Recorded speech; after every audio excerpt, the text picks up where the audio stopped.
going on there, guys? We back with another one.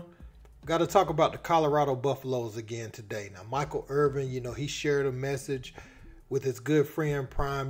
Prime, they were talking about him having Warren Sapp and Michael Irvin there last week, the Miami boys, and talking to the players, giving them confidence, instilling things in them. And Coach Prime has brought many people in and out, not just those guys, but financial literacy people, all types of helpful resources that the players can use going forward in both life and their football careers.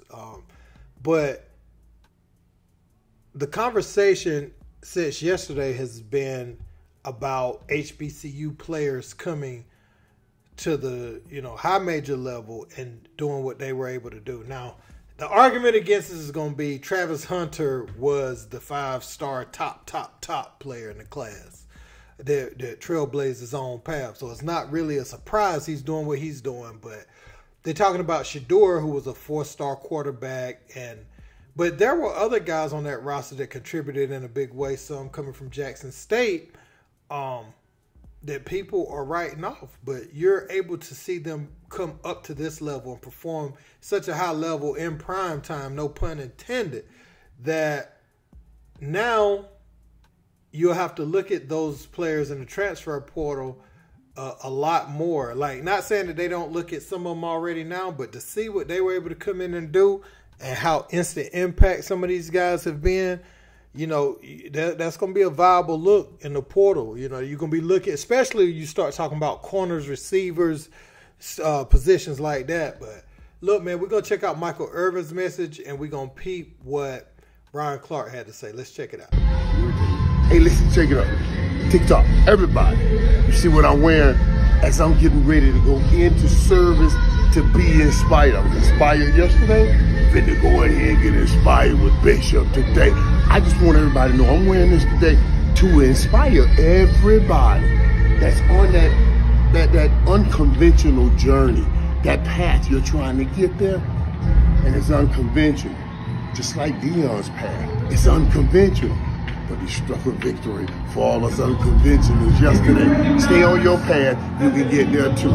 Come on, let's go get some word so we can get straight. Everybody take your seats. Another team meeting.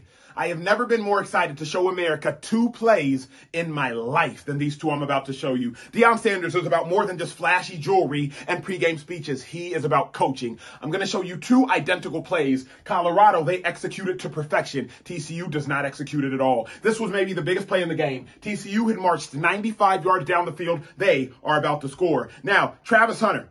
He's going to get an interception on this play. But how does it happen? Colorado is either in pattern match zone coverage or man coverage, but it plays out like man, so I'll speak to it like man. Travis Hunter, he's on the outside receiver. Safety on the tight end. Linebacker, he is on the running back. These 3 have these 3. But here is what's so fascinating about how well coached Colorado is. The moment that this receiver runs a slant and the outside receiver runs a slant, everything differs. Watch how this linebacker instantly looks up the slant by number 2. That's the number 2 receiver. Watch how this safety instantly looks up the slant by number 1. That's the number 1 receiver. And then watch how Travis Hunter masterfully, and I mean masterfully, just falls off of his wide receiver, and he inevitably takes the running back and intercepts it.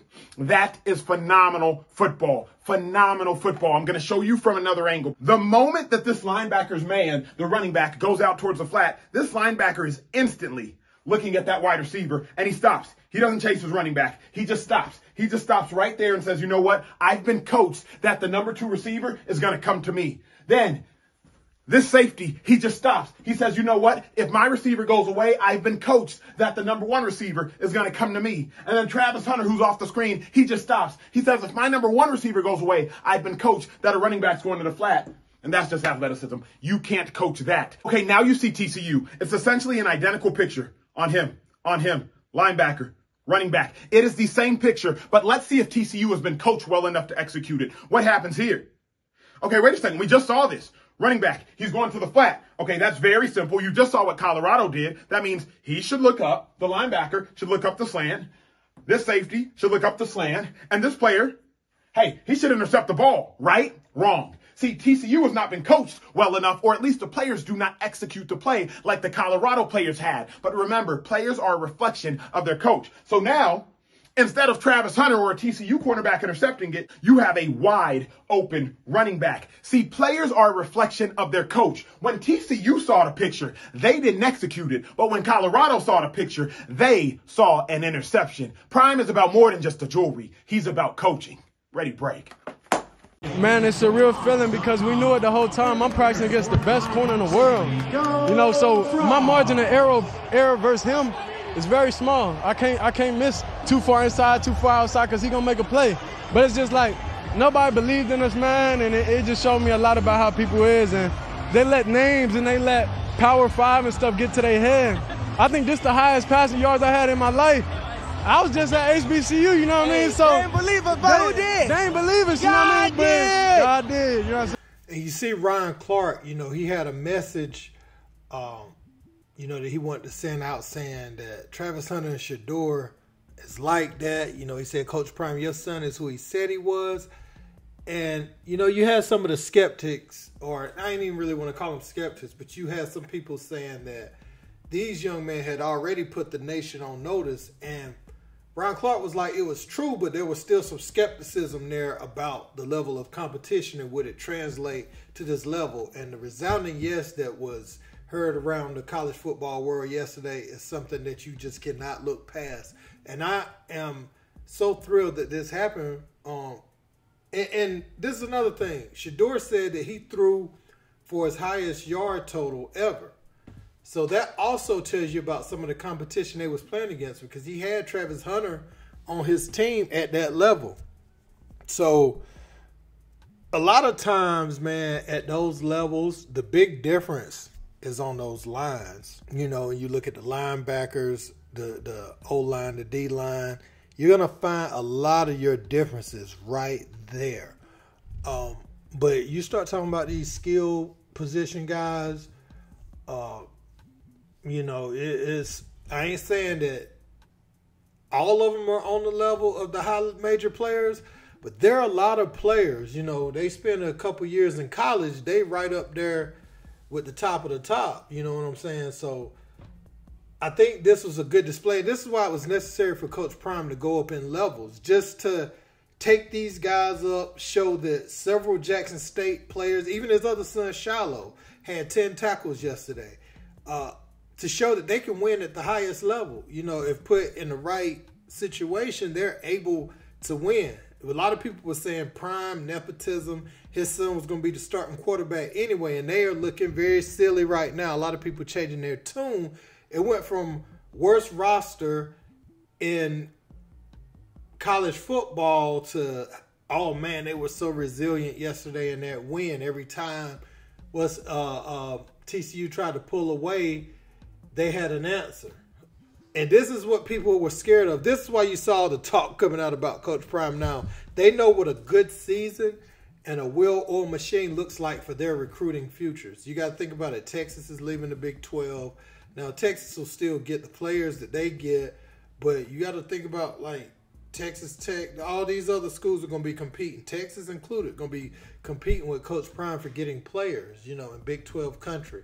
So a lot of people wanted to see him fail. Many individuals wanted to see him come up short yesterday. But for him to come right out the gate and defeat TCU, Travis Hunter going out there looking like the best player in college football. I know a lot of people say Caleb Williams too. You're looking at him, see Drake May. I feel like Shedeur has put himself in that conversation, you know, through 1 week. Now, it's too early to talk about Heisman's or anything. Too much can go on. But I don't, Caleb Williams and Travis Hunter, they face off in a few weeks. So we're going to see them head to head. And I think if they both go into that game undefeated, then that one probably is going to put somebody in the forefront for Heisman. You know, that's going to give whoever wins that game head to head, and especially Shedeur. If Shedeur can pull that off, that's going to shoot him right up. You got Caleb Williams. He's kind of already in the forefront, so that could just more so cement him. But if, you know, I mean, you got Travis Hunter too. Like, that guy's playing both sides of the ball, so he can win the Heisman too. They got 2 Heisman level players so far on their roster just through week 1. And you got what's the running back, Dylan Edwards, man. When he came up limping earlier in the game, I thought he might have been out. And then he breaks that 75-yarder. And I mean, this kid is special, man. They have special talent across the board. And he don't even have, like he said, he's worried about his line on both sides, I guess. You know, he's worried about his line on both sides of the ball. But can you imagine when he shore that up and he get exactly who he wants to come to Colorado and be on the O&D line? Man, that's Florida State dropped the ball, man. And they rank real high. They doing pretty decent right now. But, man, you can't miss out on Coach Prime where you could get every player you want. If he had Florida State, oh, my God, they would get every top 5-star player, you know. But I think he's in jeopardy of doing that in Colorado, too. I think people are seeing it. They wanted to see what this first game looks like, and it looks amazing. You got to think, Cormani McClain, who flipped his recruitment, he didn't even get on the field yesterday. So as he comes along and he gets more acclimated, you're going to see more of the guys that, you know, not transfer, but flip their commitment, or top, you know, 5-star players. You're going to see them get their opportunity to shine at the highest level when the lights are the brightest, man. But shoot, let me know what you guys think in the comments about all this. Don't forget to like, share, and subscribe. Until next time, peace.